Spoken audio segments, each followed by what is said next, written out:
Now I'm going to talk to you about enlightenment. What is it? There's probably no error more common in conducting the enlightenment experience than errors in accepting things for enlightenment that in fact are not enlightenment. This is the most common and most serious error that is made by enlightenment masters of any ilk. This enlightenment technique is spread all over the world, and with varying degrees of proficiency.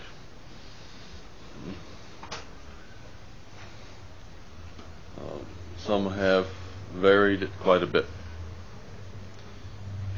Primarily because either they had different goals, in which they didn't even know they had a different goal. That they were not striving for enlightenment experiences, but instead were striving for phenomena. They were trying to get some sort of experience. Whether it was enlightenment or not didn't matter. Or they didn't even know that there was a difference between phenomena and a direct experience of truth. Or they weren't able to tell the difference between an insight and a direct experience. In fact, some people were only ending up with definitions, and still are. They're satisfied with definitions. What is life? Let's see. Look in the dictionary. Life is a growing process. All right. You're satisfied with that? Yes. Okay, you're enlightened. Now, semantics is fine. And it's a very valuable asset for mankind to work with words and ideas and get them squared away. But don't confuse that with enlightenment experience.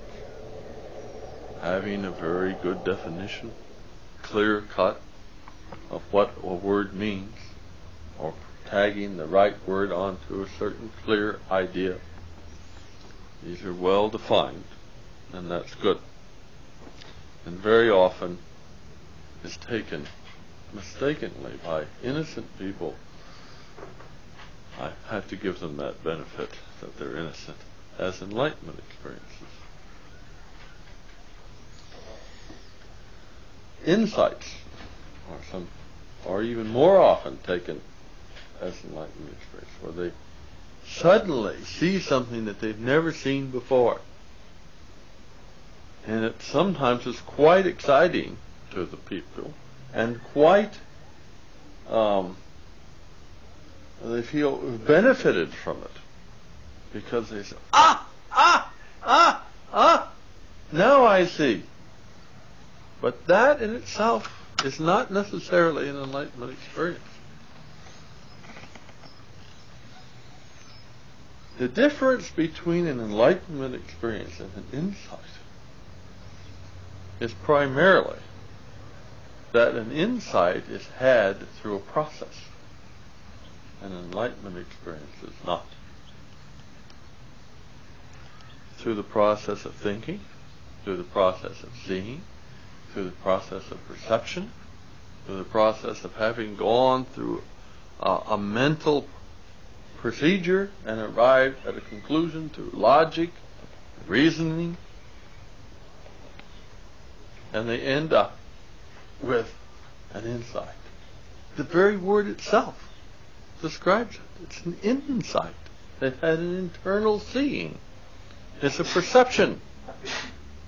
Oh, I can feel it's true. If they feel it's true, that's excellent. Insights are beneficial to people. One of the greatest thrills that they'll have in their lives is to have an insight. And it will help them with their lives. But it's not enlightenment.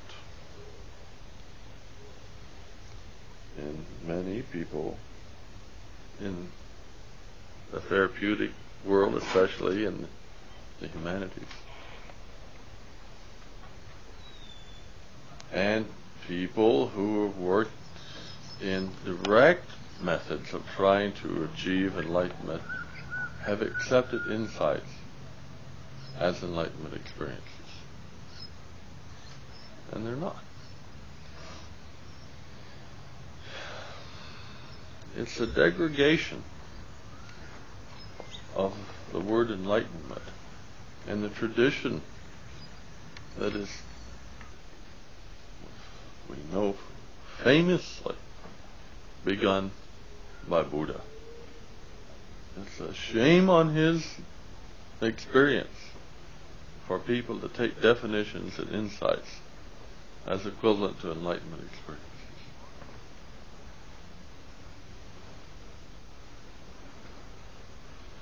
And you should not fall into that error. It is a major error. Now, frankly, there's two ways out of it. One is to develop the capacity to determine what an enlightenment experience is, which is primarily done by your own experiences. And to be able to see that in someone else. In terms, when I say see, I mean that in quotes. To become conscious of it in someone else. That takes both of those abilities. One is to have had the subjective experience yourself, and that leads to the capacity to detect this in another. And we're going to try to teach this in this course. It's not that easy, but I'll show you the magic technique as we go along through the course. Secondly, there's another way to solve the problem, and that is to not make the determination. That'll make you a weaker master if you can't tell. But you can do enlightenment intensives. Enlightenment intensive is so powerful. The technique and the format are so powerful that people will get enlightened anyway, even if you can't tell.